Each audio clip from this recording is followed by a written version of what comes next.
making headlines. The president conveys Independence Day greetings to the government and people of Bosnia and Herzegovina. Maldives files written statement at the International Court of Justice on Israel's violations on occupied Palestinian territory. Housing Ministry opens the complaints submission process regarding the revised list of flat recipients.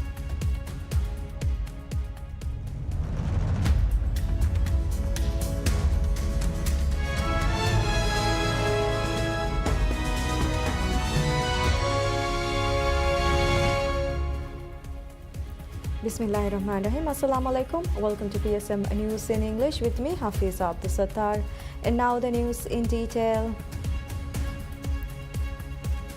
President Dr. Mohammad Muiz extends his heartfelt wishes for prosperity and continued progress of Bosnia and Herzegovina as the nation marks its Independence Day.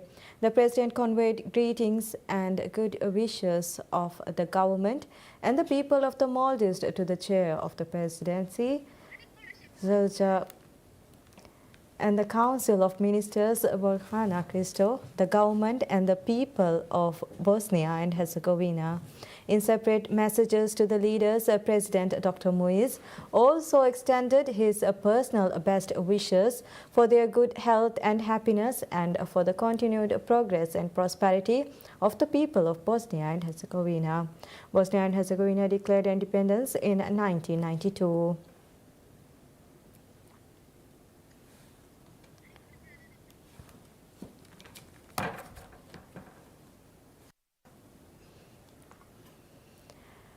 President Dr. Mohammad Muiz calls on the people to maintain the positive changes that Ramadan brings to their behavior and relationships even beyond the holy month. He made the remark in his message to the nation on the occasion of the beginning of Ramadan, offering his best wishes to the people. In his address, the president highlighted the significance of Ramadan, the month in which the Holy Quran was revealed and which includes the blessed night of Laylat al-Qadr. He stated that fasting during Ramadan, the focus on worship, the assistance extended to others and the patience and kindness practiced during the month are valuable nourishment for both the body and soul. Describing Ramadan as a cherished guest that visits once a year, the president emphasized the importance of sustaining the positive transformations of Ramadan throughout one's life. He urged to make Ramadan a month when good examples are set for the country's children and youth by fostering virtuous behavior. He also suggested using Ramadan as an opportunity to taking the first step towards avoiding self-harmful habits such as smoking, noting that fasting already requires abstinence from food and drink during daylight hours. The president also urged the citizens to strengthen family bonds, respect their neighbors, and fulfill the rights of those around them. He stressed that the success of the people is directly linked to Islam, reminding Maldivians have much to be thankful for, including many blessings, peace, and mercy from the Lord. He also encouraged empathy for Muslims in distress and asked to remember them in prayers while expressing gratitude for favors. In his address, the president also assured the citizens that the government will accelerate the efforts to ensure shelter for all citizens and reaffirmed the government's commitment to improving the people's lives, alleviating hardships, and fostering happiness. He stated that since the Maldives converted to Islam 898 years ago, Ramadan has been held in special esteem in the hearts of the people. He said the preparations made by the people to meet this holy month, as well as their beautiful character during Ramadan, adds to the country's culture and heritage. The president further stated that the government is working continuously to address the basic needs of the people and improve their quality of life. He affirmed that the government would introduce initiatives each Ramadan to bring comfort and ease to the people, setting examples of compassion and generosity. Some initiatives by the government to support citizens during Ramadan include the closure of government offices for the last 10 of Ramadan, allowing for greater focus on worship. Additionally, the government has been providing subsidies and discounts on electricity and water bills during Ramadan.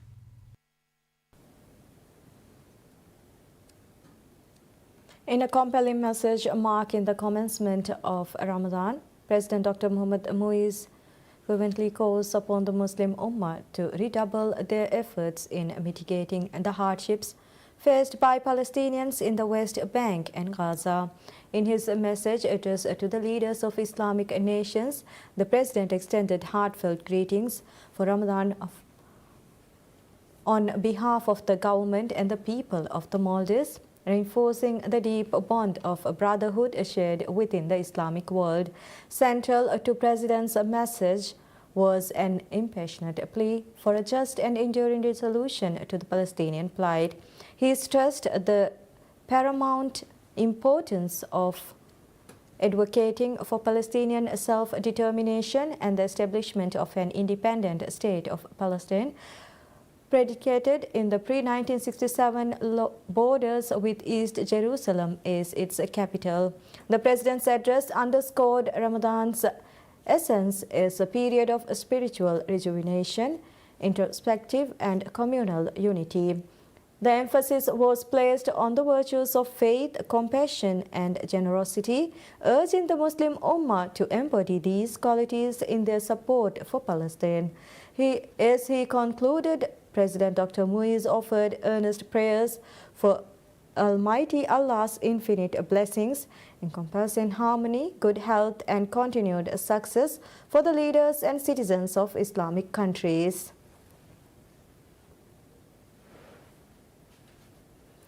President Dr. Mohamed Muiz orders the closure of government offices and institutions on Sunday, 2nd March 2025, in response to severe flooding caused by torrential rains. The announcement was made by Hina Walid, the chief spokesperson at the President's office, through her official X account. The President's decision follows continuous rainfall, which has resulted in significant public hardship.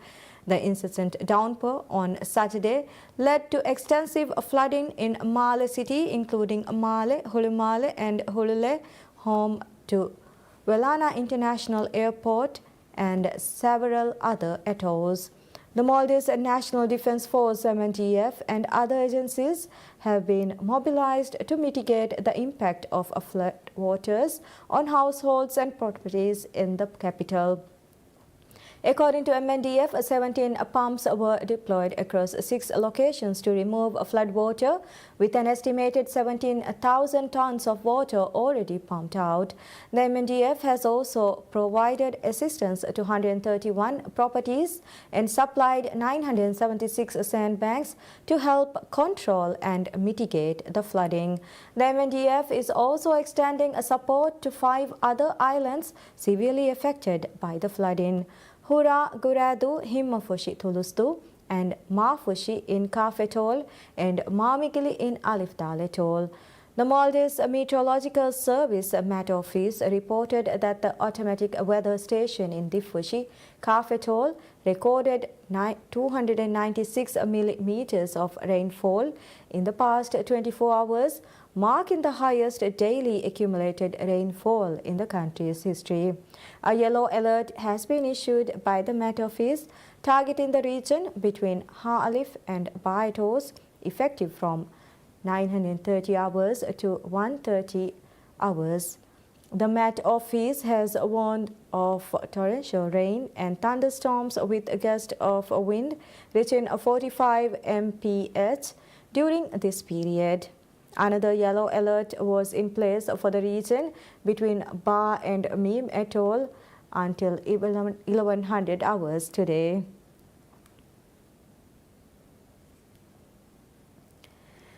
The government of Maldives files its written statement at the International Court of Justice (ICJ) in the advisory proceedings on the obligations of Israel in relation to the presence and activities of the United Nations, other international organizations, and third states in relation to the occupied Palestinian territory.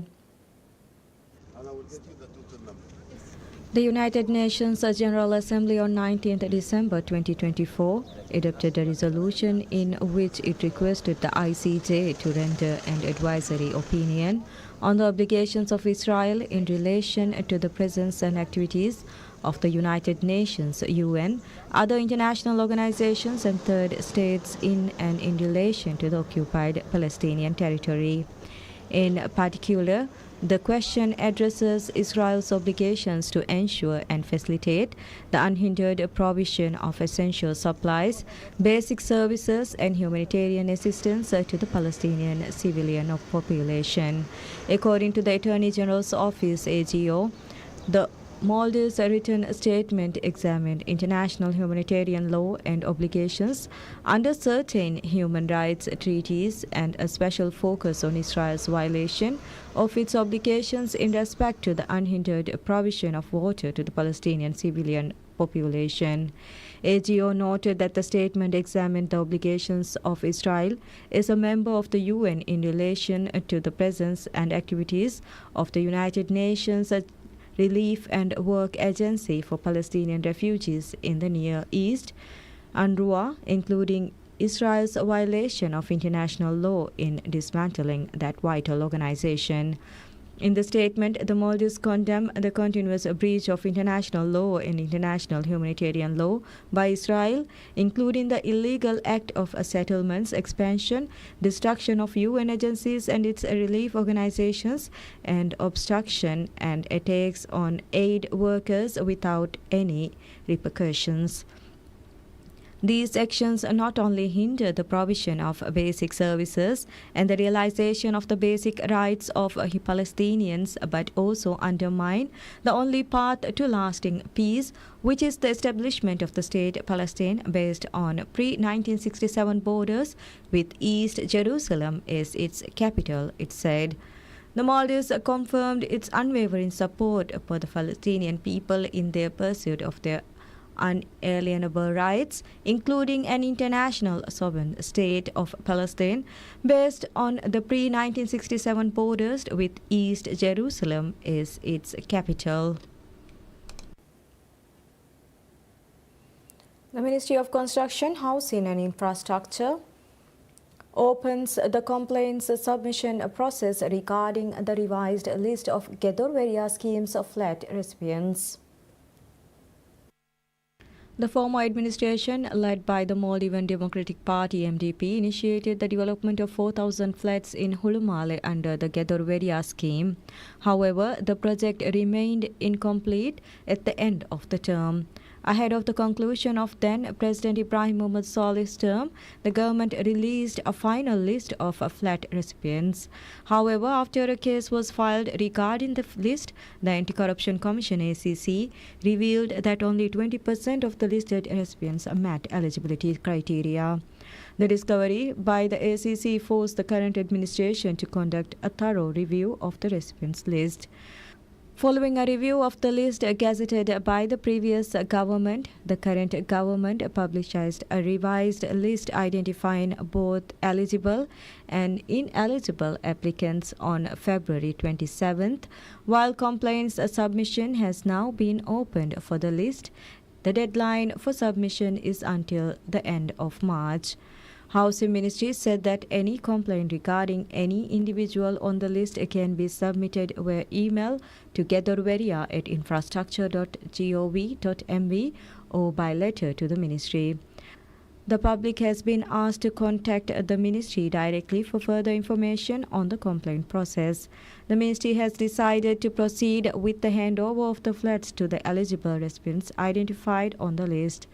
The flats which were originally to be allocated to now ineligible individuals or those who did not meet the required point threshold will not be reassigned to another individual before all complaints submitted within the deadline are addressed. According to the ministry, 1,820 applicants are eligible to receive flats from the 4,000 flats available under the Gedorveria scheme. Out of the 3,271 people who were on the previous recipient list for 3-bedroom flats, only 1,423 individuals were deemed eligible, scoring above 75 points.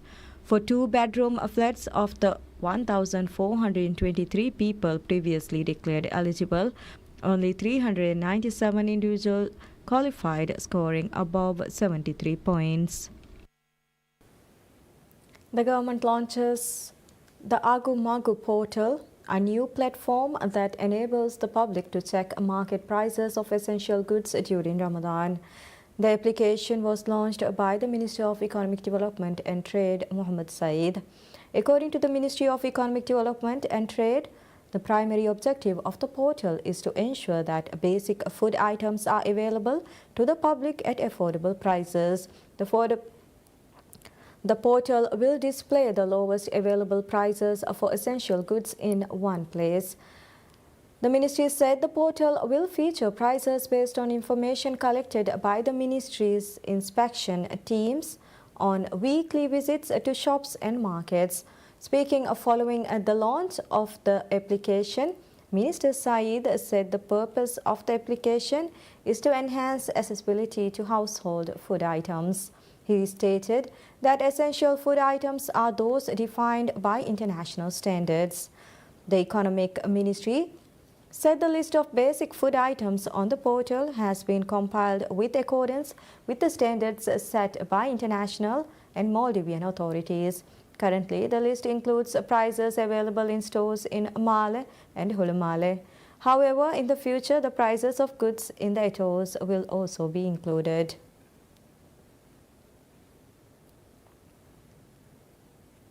Minister of Cities, Local Government and Public Works Adam Sharif Umar said that the initial deliberations regarding the permanent relocation of the residential community of Hirimaradu Hadal Atoll to Hanimadu within the same atoll are progressing favorably. He disclosed this development following his recent visits to both Hanimadu and Hirimaradu, where he engaged in discussions with the respective island councils and residential communities. The relocation request was initially submitted by the residents of Hirimaradu in September 2024, with deliberations beginning on October of the same year. Subsequently, on the 1st of February, the administration announced its approval of the community's request for permanent relocation to Hanimadu. Minister Umar highlighted that the deliberations with the local councils of both islands had received substantial support and cooperation from the residential communities. During his meeting with the Hanimadu Council, council members underscored the need to further improve essential services for the island's residents. During his visit to Hirimaradu, Minister Umar met with the local council and residential community to solicit their ideas and discuss the implications of the move. The purpose of these visits was to gather insights and ensure the relocation process effectively addresses the concerns and expectations of both communities. Hirimaradu, characterized by its small population, has faced developmental challenges. Although there are 500 registered residents, a significant portion live off the island. The current residents have sought relocation to an island offering better essential services. Notably, the elderly population on Hirimaradu exceeds the youth population, leading to increased dependence on foreign migrant workers on growing concern within the community. Minister Umar earlier confirmed that discussions on the procedural aspects of the relocation are ongoing. He also assured that a comprehensive roadmap would be developed to facilitate the move, with physical relocation efforts set to commence as soon as possible.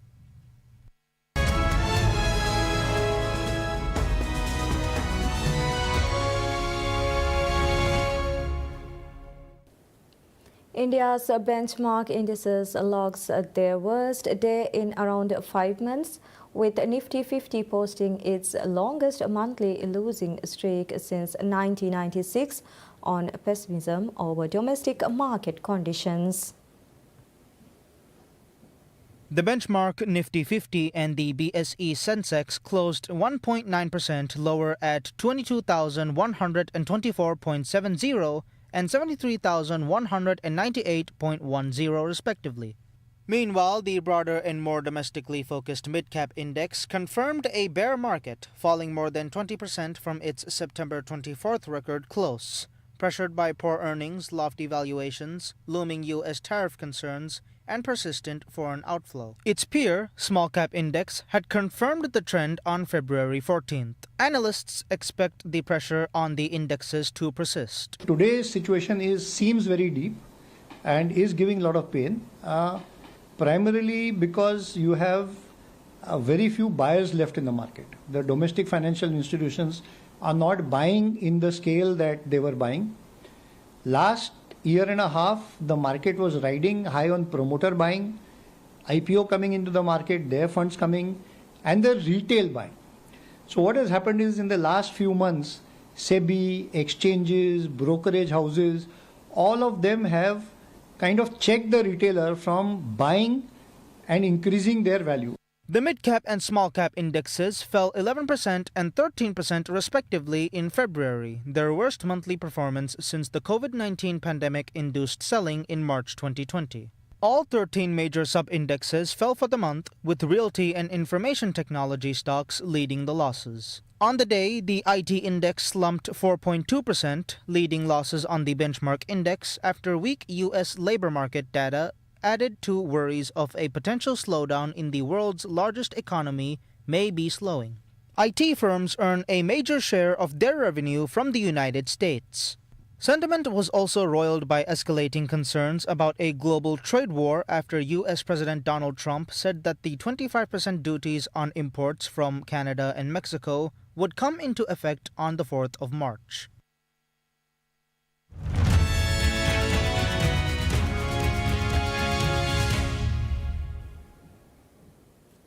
British Prime Minister Keir Starmer welcomes President Volodymyr Zelensky at 10 Downing Street on March 1st, a day after the Ukrainian leaders' meeting with US President Donald Trump ended in a disastrous public clash in the White House. Starmer greeted Zelensky with a hug and handshakes as he arrived at the PM's residence. Inside, Zelensky thanked Starmer and the British people for their support. Very, very welcome here in Downing Street. As you heard from the cheers on the street outside, you have full backing across the United Kingdom. And we stand with you, with Ukraine, for as long as it may take. And I hope you've heard some of that cheering in the street. That is the people of the United Kingdom coming out to demonstrate how much they support you, how much they support Ukraine, and our absolute determination to stand with you, unwavering determination, and to achieve what we both want to achieve, which is a lasting peace for Ukraine based on sovereignty and security for Ukraine. So important for Ukraine, so important for Europe, and so important for the United Kingdom. So I'm much looking forward to our discussions here this afternoon. Thank you very much for making the time to come. In Friday's Oval Office exchange, both Trump and Vice President J.D. Vance accused Zelensky of not acting thankful at all. With pleasure. Thank you very much, Keir, Mr. Prime Minister, having me here. And really, I saw a lot of people, and I want to thank you, people of the United Kingdom, such big support from the very beginning of this war. Thank you, your team. And I'm very happy that His Majesty the King accepted my meeting tomorrow, and I'm thankful that you organized such a great summit for tomorrow. And we are very happy in Ukraine that they have such strategic partners. We signed with you historic documents. 100-year agreement. Yeah, we have only with you such documents with the United Kingdom. So we are happy, and we count on your support. And really, we're really happy that we have such partners and such friends. Fantastic. Thank you. Thank you very much, Media. Zelensky is in London to attend a summit of European leaders on Sunday. Zelensky is also due to visit King Charles, a show of support for the Ukrainian leader.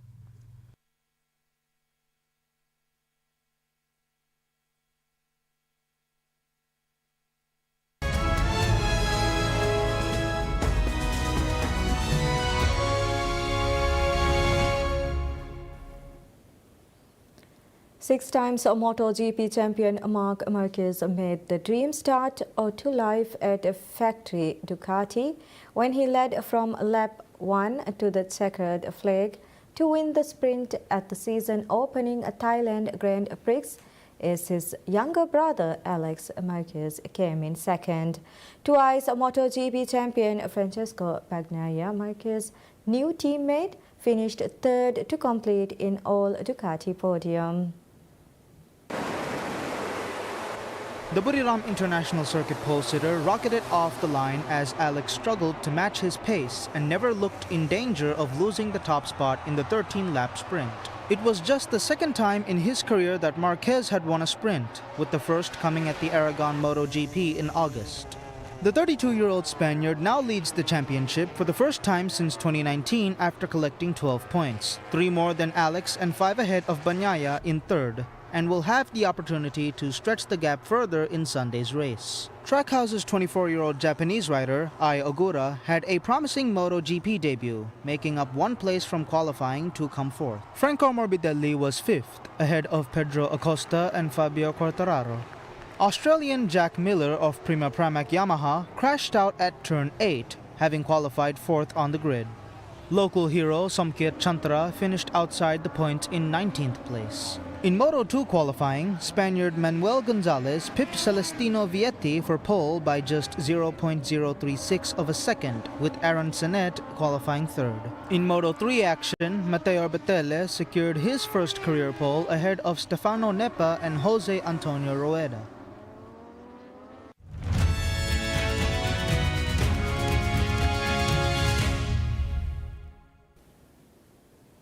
In a bid to boost sales during the holy month of Ramadan, Loao Gait, a ceramic artisan in Hebron, is reviving his family business by introducing new products and designs. Gait crafts plates shaped like crescents and inscribes Ramlan Karim on mugs and dishes at his workshop in Hebron, a city in the Israeli-occupied West Bank. Gait mentioned that years of instability, including the last year and a half of war in Gaza, have caused sales to dwindle for many ceramic workshops in the region. The 39-year-old family-run pottery business, managed by the Gait family, called Al Akhawa, has suffered financially due to the economic and political situation in the region. However, Gait revealed that they have found a market in Arab countries such as the United Arab Emirates and Turkey, to which they are now exporting. Hebron is famous for its unique ceramic and pottery designs, with around 17 factories in the city. The city's colorful handcrafted ceramics attract tourists from around the world. Approximately 75% of the products produced by the Gait family business cater to the local market, with the remainder being exported. Ramadan began on March 1st in the Palestinian territories. The year's observance comes amid an Israeli offensive in various parts of the West Bank, which has demolished houses and torn up vital infrastructure in the heavy built-up townships. And that's all we have for this hour. Thank you for watching. We wish you all a very pleasant time ahead.